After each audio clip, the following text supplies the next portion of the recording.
Hello good evening, नमस्कार, आदाब। एक बार फिर से आप सबका स्वागत है वाईफाई स्टडी स्टूडियोज चैनल पे, which is a part of Unacademy. तो चलिए शुरुआत करते हैं हम लोग आज के सेशन की। अब जैसे कि आपको ऑलरेडी पता है कि हम लोग को आज का जो टॉपिक स्टार्ट करना है that will be Europe.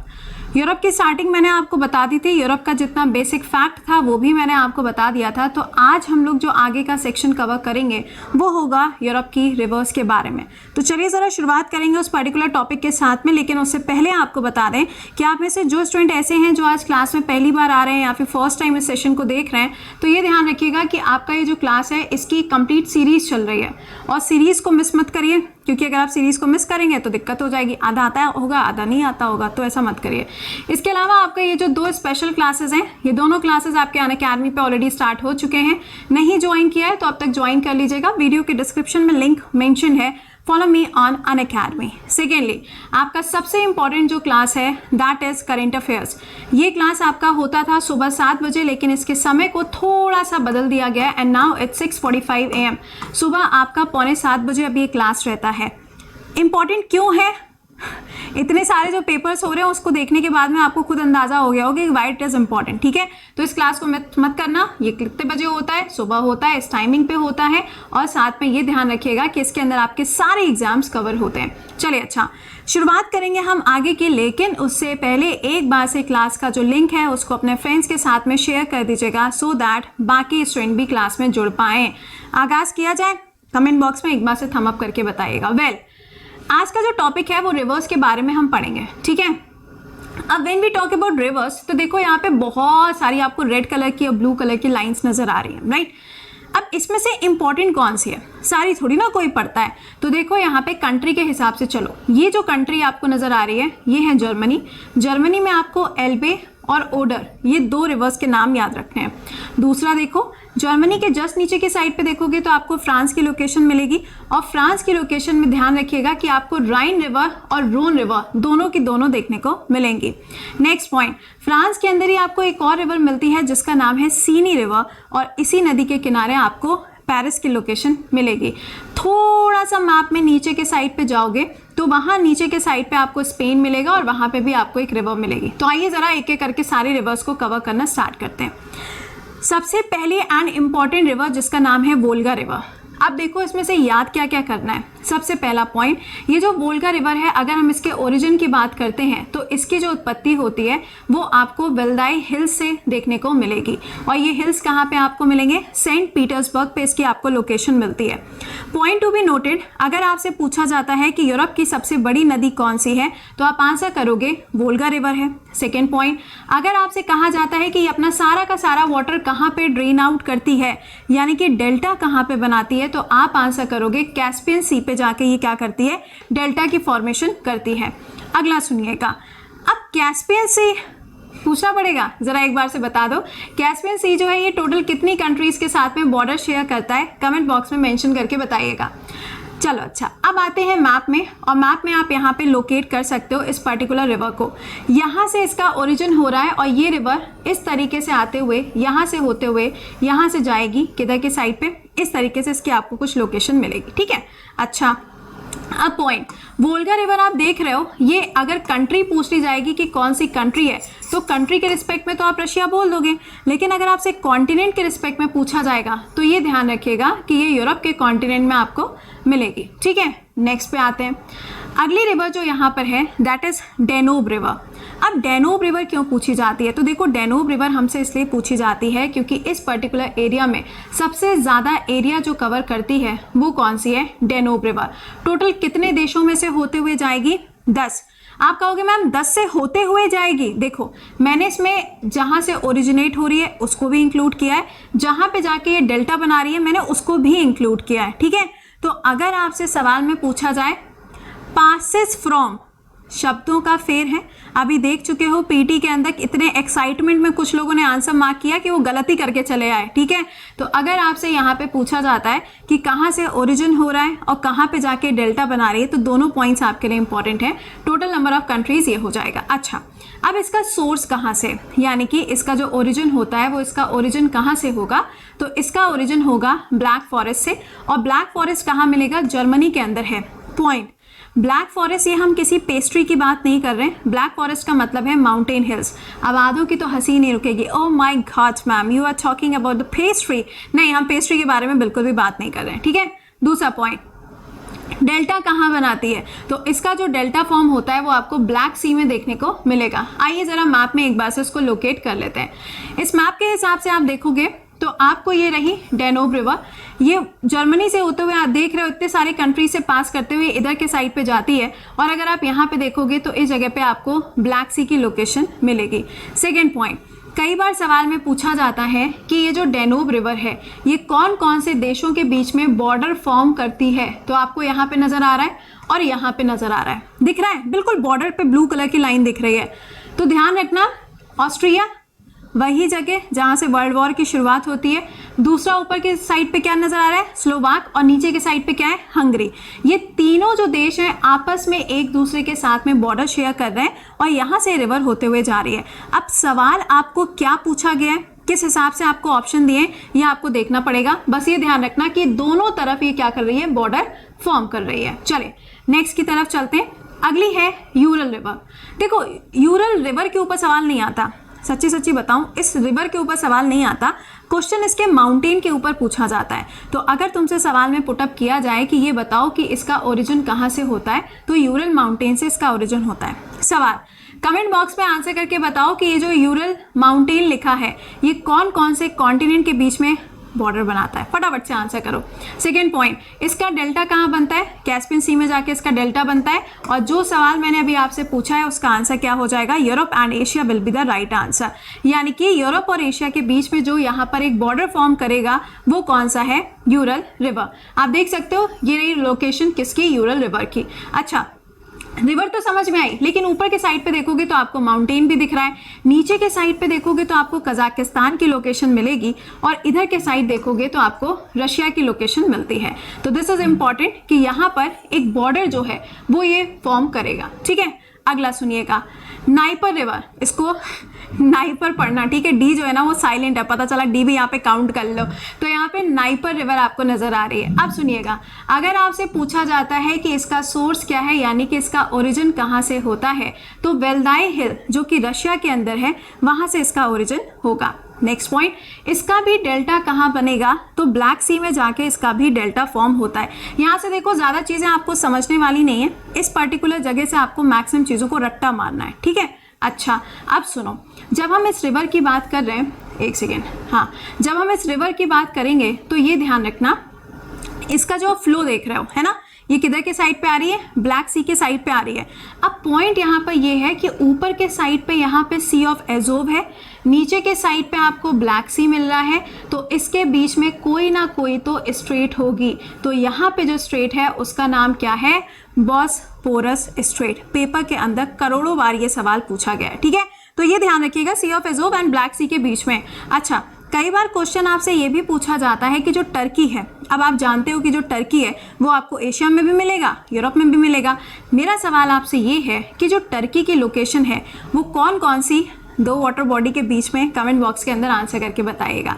Okay, तो ये जो रिवर आपको नजर आ रही है नाइपर रिवर, ये देखो किधर से होते हुए जा रही है, यूक्रेन से क्रॉस कर रही है। अब आप कहोगे है यूक्रेन कौन याद करता है मैम, कल याद है आज सुबह 7 बजे का जो क्लास 6:45 पे हो गया है, उस क्लास के अंदर मैंने तुमको पढ़ाया था कि यूक्रेन की जो फ्लाइट थी उसको हाईजैक कर लिया था अफगानिस्तान के अंदर तालिबानियों ने, याद आया। तो ये कंट्री अपने आप न्यूज़ में आ चुकी है। ये वही कंट्री है जिसके ईस्टर्न पार्ट को कैप्चर करने के लिए रशिया हमेशा तैयार बैठा रहता है, क्योंकि इसी में अगर आप देखेंगे तो नीचे के साइड पे यहाँ पर आपको एक जगह मिलती है जिसका नाम है क्रीमिया, और वो पार्ट किसका है, यूक्रेन का है।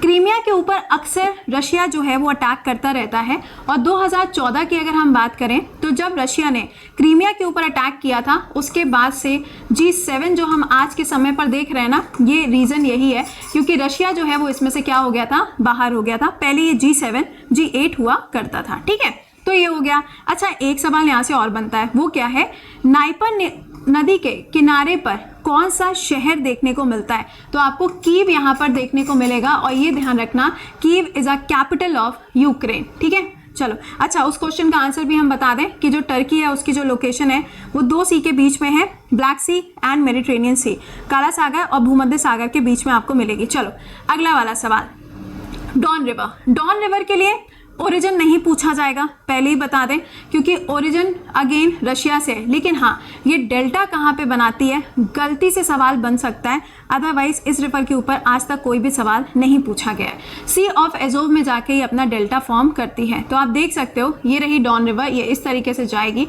एंड सी ऑफ एजोव में अपना डेल्टा बना देती है। चलो ठीक है, ये रही अगली इंपॉर्टेंट रिवर जिसका नाम है राइन रिवर। आइए बात करते हैं। पहला पॉइंट, इसका जो ओरिजिन होता है ये कहाँ से हो रहा है, स्विट्जरलैंड से इसका ओरिजिन होता है।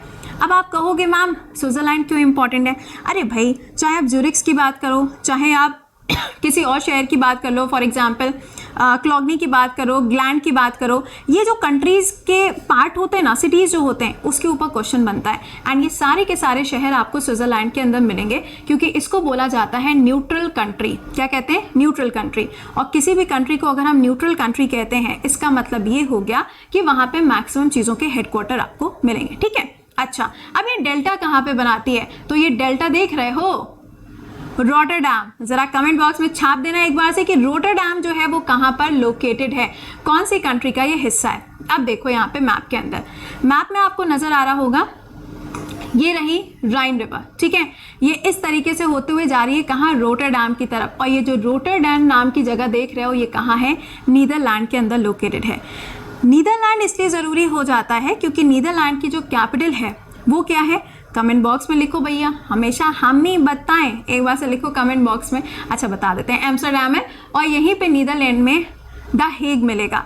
कल के यूपीपीईटी के पेपर में पूछा गया था इंटरनेशनल कोर्ट ऑफ जस्टिस का हेडक्वार्टर कहाँ पर है, द हेग में। ठीक है, अच्छा रोटरडैम जो है वो इसी नदी के किनारे पर है। तो तुमसे अगर सवाल पूछा जाएगा तो तुम इजीली आंसर कर लोगे कि हाँ यार ये तो यहाँ से होते हुए जा रही है, उधर के साइड पे जाके अपना डेल्टा बनाएगी। चलो नेक्स्ट की तरफ चलते हैं, एल्बे रिवर। मैंने अभी बोला ना, एल्बे और ओडर ये दोनों रिवर्स आपसे पूछ सकते हैं। दोनों रिवर जो है ये कहाँ की हैं, दोनों ही रिवर्स जो हैं वो जर्मनी की इंपॉर्टेंट रिवर्स हैं। ठीक है, अच्छा इसका ओरिजिन नहीं आएगा पेपर में। हाँ, डेल्टा कहाँ पे बनता है, इसका डेल्टा नॉर्थ सी में जाके बनता है। अब आइए मैप में देख लेते हैं। मैप के हिसाब से चलोगे तो यहाँ से आपको ये रिवर का ओरिजिन नजर आ रहा है, ये इस तरीके से जाएगी और यहाँ से जाते हुए यहाँ पे पहुंचेगी। सवाल क्वेश्चन में यूजुअली पूछा जाता है कि ये बताओ कि जो नॉर्थ सी है ये कौन कौन सी कंट्रीज के बीच में आता है। तो यहाँ पे आप देखोगे तो ये बेल्जियम की लोकेशन दिख रही है, उधर यूके। ठीक है, अगर पूछा गया कि कौन सा एरिया पूरा है तो भैया ये यूरोप का एरिया, उधर के साइड पे क्या है, यूके का पार्ट है। दोनों के बीच में आपको नॉर्थ सी की लोकेशन मिलती है। सवाल, सेशन को लाइक और शेयर भी करते जाना यार, मैं कहना पड़ता है तुम लोगों से, क्योंकि आधा तो भूल ही जाते हो कि ऐसा कुछ भी होता है। मुझे बता दो इस जगह पर कौन सी स्ट्रेट है, बस मुझे स्ट्रेट का नाम जानना है, क्योंकि ऊपर के साइड पे नॉर्थ सी है, यूके के जस्ट नीचे जहाँ पे आपको मैप नजर आ रहा है इस पर्टिकुलर प्लेस पे यहाँ पे इंग्लिश चैनल है। बताया था ना, कोंकण एक्सरसाइज कहाँ पर, इंग्लिश चैनल, यही वो जगह है। बस मुझे बताओ दोनों के बीच में स्ट्रेट कौन सी है, कमेंट बॉक्स के अंदर आंसर करके बताइएगा। अगली है थेम्स नदी। कौन सी है, थेम्स नदी। अच्छा एक चीज़ और ध्यान रखना, मैंने आपको रोन रिवर नहीं बताई है ना। जब भी हम रोन रिवर की बात करेंगे तो ये ध्यान रखना, इसे बोला जाता है रू ऑफ जर्मनी। रू ऑफ जर्मनी हम इसलिए कहते हैं क्योंकि इस पर्टिकुलर जगह पर जो कोल है ना, जो कोयला है वो बहुत ज़्यादा देखने को मिलता है। और ये रिवर क्या करती है, एक डेल्टा बनाती है लेकिन साथ में एक बॉर्डर भी फॉर्म करती है। और ये बॉर्डर फॉर्म करती है दो देशों के बीच में, कौन कौन से, Germany and France. Oh shit ma'am, what you have written. अब आगे समझ लेना भाई, याद करने के अलग अलग तरीके हैं, जैसे याद करने की इच्छा हो वैसे याद करिएगा। आई होप कि आप लोगों ने कमेंट बॉक्स में आंसर कर दिया होगा कि इंग्लिश चैनल और नॉर्थ सी के बीच में कौन सी स्ट्रेट है। नहीं आंसर किया तो मैं आपको बता देती हूँ, वहाँ पे जो आपको लोकेशन मिलेगी उसका नाम है स्ट्रेट ऑफ डोवर। ठीक है, पेपर में करोड़ों बार पूछा गया है। ओके सो थेम्स नदी, ओहो मूवी देखी है नमस्ते लंदन, आई होप देखी होगी, मतलब वो मूवी नहीं देखी तो कैसे काम चलेगा। तो थेम्स नदी जो है ये आप जानते हैं कहाँ की इंपॉर्टेंट रिवर है, इंग्लैंड की इंपॉर्टेंट रिवर है, इसी के किनारे पे आपको लंदन मिलता है, हम सभी लोग ये जानते हैं। इसका जो एस्चुरी बनती है वो कहाँ पर होती है, नॉर्थ सी में आपको इसकी लोकेशन मिलेगी। ठीक है, आप एक बार से मैप में देख सकते हो, ये रहा कौन सा, थेम्स रिवर की लोकेशन। और जब हम कहते हैं यूके, तो यूके में ध्यान रखना कि 4 देश आते हैं, कौन कौन सा आएगा, इंग्लैंड आएगा, वेल्स आएगा, स्कॉटलैंड आएगा और नॉर्थ आयरलैंड आएगा। इन चारों को मिला के क्या बोला जाता है, यूके बोला जाता है। अब देख लो प्रॉपर इमेज नजर आ रही है, North Sea and this is what, English channel, और इसके बीच में क्या होगा, स्ट्रेट ऑफ डोवर की लोकेशन आपको मिलेगी। ठीक है, so this is a part जो आपको ध्यान रखना। आई थिंक ये दिखा नहीं होगा क्योंकि मैंने व्हाइट कलर यूज कर लिया, सॉरी माफी चाहेंगे आपसे। तो ये क्या हो जाएगा, स्ट्रेट ऑफ डोवर आपको मिलेगा। ठीक है, ऊपर के साइड पे नॉर्थ सी है, यहाँ पे इंग्लिश चैनल है and this is a Thames river. Alright, चलो अच्छा, तो ये तो देखो बातें हो गई, जितनी रिवर्स थी वो मैंने आपको सारी इंपॉर्टेंट यहाँ पे बता दी। अब एक सवाल का जवाब मैं पहले यहीं पर कर दूँ। आप में से बहुत सारे स्टूडेंट होते हैं जिनका सवाल ये होता है कि मैम ये बता दीजिए कि डेल्टा और एस्चुरी दोनों में डिफरेंस क्या होता है। तो आज पहली और आखिरी बार में समझ लो कि दोनों में डिफरेंस क्या होता है। जब मैंने आपसे बोला है डेल्टा, ठीक है, तो डेल्टा का मतलब क्या हो गया कि जब भी कोई रिवर जो है, जब वो बहुत लंबा रास्ता तय करते हुए आती है और उसके पास में जो भी अवसाद होता है, जो भी सेडिमेंट होता है, जब वो हर जगह पे थोड़ा थोड़ा करके ऐसे डिपॉजिट करते हुए जाती है और जहाँ पे पहुँचना होता है, यानी कि जहाँ पे जाके वो अपना सारा का सारा पानी ड्रेन आउट करती है, उससे पहले पूरे एरिया में अगर वो सेडिमेंट को डिपॉजिट करते हुए जाएगी तो उसे हम कहते हैं डेल्टा। ठीक है, अच्छा, सेकेंड पॉइंट, जब मैंने आपसे बोला एस्चुरी, एस्चुरी का मतलब क्या होता है, इसकी कोई हिंदी नहीं है बेटा, एस्चुरी को एस्चुरी बोलते हैं। एस्चुरी का मतलब होता है कि जब भी कोई रिवर बहुत तेजी से बहते हुए जा रही है, उसको कोई भी प्लेन एरिया नहीं मिल रहा है, जब उसको पूरा इस तरीके से स्लोपी एरिया मिलता है तो रिवर बहुत तेजी से जाएगी। जैसे कि मान लो कोई पहाड़ से रिवर आ रही है, तो पहाड़ से रिवर आएगी तो तेजी से आएगी, है ना। तो अगर कोई रिवर किसी हिली एरिया से या किसी प्लेट्यू से बहते हुए अगर जा रही है तो वो क्या करेगी, वो हमेशा एस्चुरी बनाएगी। क्यों, इसका मतलब होता है कि इस वाले केस में जो सेडिमेंट्स थे, जो अवसाद थे, वो तो हर जगह पे डिपॉजिट हो रहा था, राइट। लेकिन इस केस में क्या होता है, सारा का सारा सेडिमेंट जाके उस सी के अंदर या उस ओशियन के अंदर डिपॉजिट हो जाता है। एग्जाम्पल देख लो, एग्जाम्पल इंडिया के अंदर आपको गंगा रिवर डेल्टा बनाएगी। एस्चुरी की बात करोगे तो यहाँ पे नर्मदा है, तापी है, माही है, ये सब क्या करेंगे, ये सब एस्चुरीज बनाते हैं। ठीक है, तो आई होप कि आपको ये कॉन्सेप्ट समझ में आ गया होगा। तो अब आपसे मुलाकात करेंगे सुबह 6:45 AM पे।